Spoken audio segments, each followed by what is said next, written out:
Hi everybody, this is Sarah, and today we're going to look at Aries forecast for September 2020. I'm pleased to be using the Imperial Dragon Oracle deck today. It's a little bit different, but it is closer to the traditional tarot deck in its meaning. Like always, this is my take on the energy and my take on the cards, so it may not resonate with everyone. And if it doesn't, no worries, just pass it on by, and I do hope you find what you're looking for. Okay, Aries, this is for people born under Sun, Moon, and Rising sign of Aries. Let me shuffle just really quickly. Oh, and I'll put the questions up here on the slide right now that we're going to be asking. And they are, what are you bringing forward from last month, which would be August? Your fears, challenges, and obstacles for the month of September. What's a tool you can use? Your general health outlook and your general love outlook, which, disclaimer there, I really don't like doing these because it's too broad. If you're really interested in situations having to cover your relationships or your health, you would probably do better to book a personal reading. But this is, like I say, just a general forecast. And the final card will be, where will you find yourself at the end of September if you stay on your current path? And that actually is the reason why we do card readings. To get an idea of the energy that's coming up, to get an idea of cycles beginning and ending, and to understand what our obstacles will be. Nothing in a card reading or in astrology is set in stone. You have the power to change it. When you understand that you may have a challenge, let's say at work, then you can plan for it. You may be challenged, so you're ready, and things go smoother. So that's the real reason why we would be getting a reading. But okay, enough talk, let's get to it. Let me shuffle just really quickly. Oh, and there is a timestamp in the description box below. So anyway, okay, Aries, what are you bringing forward from August into September as we begin the month? Card is mischief. So it feels like you've got yourself into a situation making mischief in August that is following you into September. Aries has a tendency to get bored and restless really easy. And when this happens, sometimes you say or do things that can actually end up self-sabotaging or stopping your forward growth. So while it's wise to not become a slave to other people's definition of right and wrong, for sure, you are struggling though with learning discernment between what really matters and what people tell you should be important and the consequences of your actions. Lately, we saw in August your restless energy and your adventurous nature combined with things not working out, which kind of lit a fire under you, and you did and said some things that you really didn't think were that big of an issue at the time, but now you're seeing that they're growing on their own and they're causing lots of havoc, lots of drama, and people are really starting to freak out. Here we are at the beginning of September, and it's like, it set the tone for the entire month. And like I say, some of this you knew putting into motion was going to cause drama. Other things you didn't really feel was going to be that large of a problem, but yet they're following you into the next month and they're setting the overall theme for September. So it may be a time to disconnect, move away from the drama, and look inward and really get clear on what matters to you, what is important,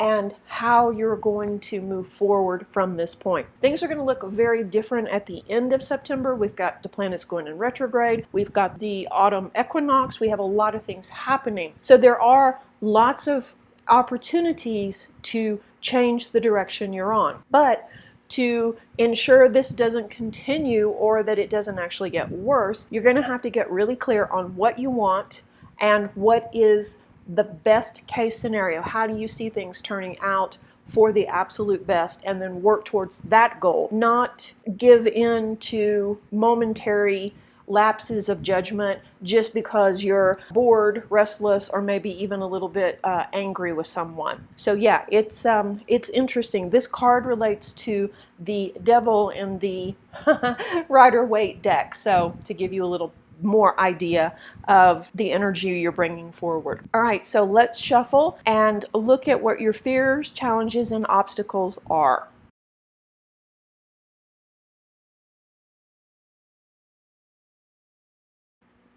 Balance. Okay, this makes complete sense. All the fire signs, Aries, Leo, and Sagittarius, struggle with balance. We're very enthusiastic when we like something, we like it. We also are very enthusiastic in our dislike. When we dislike something, it's over the top. So it's really hard for us to stay in balance too, because we tend to obsess over things or get too involved in situations. And also, this card signifies that the truth always comes out in the end. Balance is always restored. So not only is this about personal balance, this is about righting some of the drama that's going on too. So it looks like your biggest challenge, your obstacle, will be keeping balanced, staying positive, and staying in that area of taking care of yourself, self-care, making yourself a priority, and also looking at the bigger picture. While you may feel like things are out of your control, they're really not. You can stop this crazy train at any moment and get back in balance, but you have to make a decision to do it. And it's not going to be easy, no, but as this being your biggest obstacle, it's not huge. It could have been something much worse. And this isn't a big surprise for you. You know it. You can tell when you're out of balance. You can tell that not only you're not getting enough sleep, you're not eating right, and you're pushing yourself too hard. And it's starting to really wear on your health, both your mental health as well as your physical health. So it's time to get back in balance. So it looks like, so far, I'd say, yeah, the month is going to be kind of up and down, but it's nothing you can't handle. So let's draw the next card, which will be what you have going for you, or what your tool or assets are for the month of September. Oh, nice, nice. This card translates to the Star. And your biggest tool, asset, or what you have going for you in the month of September to use is hope, faith, and your ability to be optimistic. See how these cards all work together. You have mischief and restlessness coming forward from August. Your biggest fear or challenge, of course, is getting back in balance. And your biggest tool is your faith and your optimism.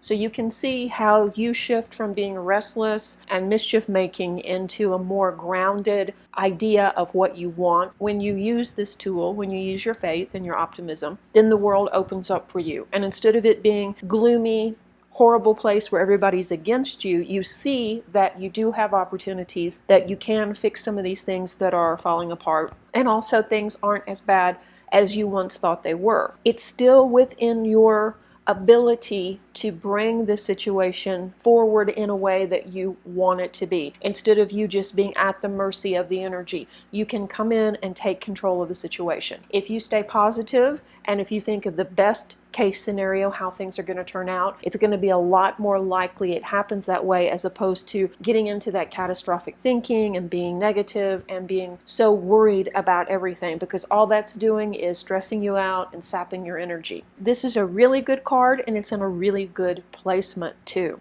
Definitely take some time to get really clear on what you want and look at all the good in your life. No, it's not coming about the way that you thought it would. 2020 is looking very different than what you expected, but still, it's not as horrible as it seems on the surface. So, all right, let's draw the next card, your general health outlook. Nice, rebirth. Okay, this is something I'm seeing with Aquarius natives too.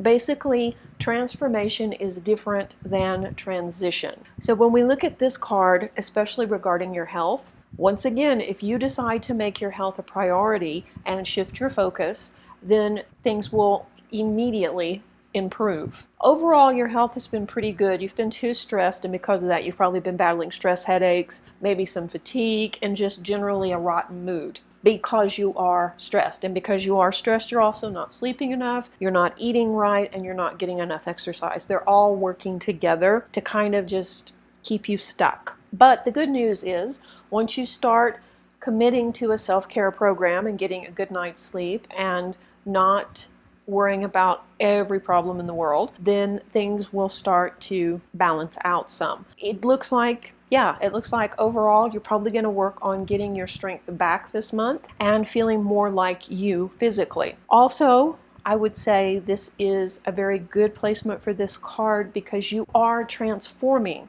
You are in the process of a level up. But to do that, you have to get control over some of these other aspects of your life. And you can do it, definitely, but it's just maybe not how you envision spending September. So yeah, I think that your health outlook looks really good. Now, obviously, if you're feeling ill or you have any concerns, go see your medical provider. It's better to be safe than sorry and have that peace of mind. The next card, let me shuffle really quickly, will be your general love outlook. And like I say, I don't really like doing health and love or relationships because it's too general and it's too broad. If you want to know more about anything, basically, you can book a private reading with me. All right, so this card is the Lunar Dragon, and this relates to the Rider-Waite Tarot deck as the Moon. So let's address single Aries first. Your love life hasn't been going so well, single Aries. I mean, it's not horrible, but you haven't met that special person, and the person that you thought you were in a relationship with just kind of it's not taking off and it's not doing anything. It's not that special spark that you thought was there. So you may be feeling kind of disappointed and also restless in that area. Part of the reason that this is happening is your shadow self, and it's been playing havoc with your relationships for the last 5 years. And this is an accumulation of things that we didn't want to address, trauma from the past, maybe some habits that we've picked up that aren't actually all that good for us, things like that we've picked up that we don't really want to address, we don't want to even acknowledge. But over time, this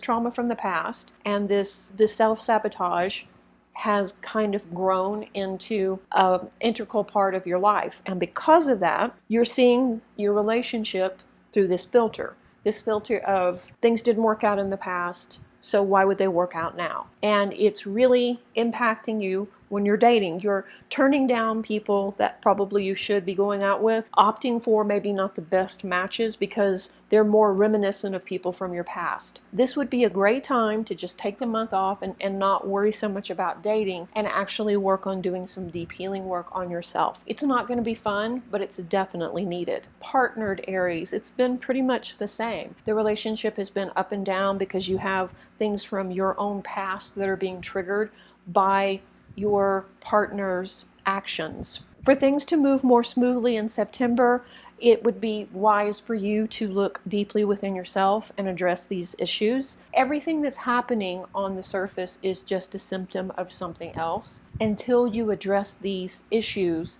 they will continue to be triggers, and it's not fair to you and it's not fair to your partner for you to be triggered with the behavior they're doing now that reminds you of something from the past that they have no control over. So if you could discuss this with them and let them know that you're working through this and it's not them.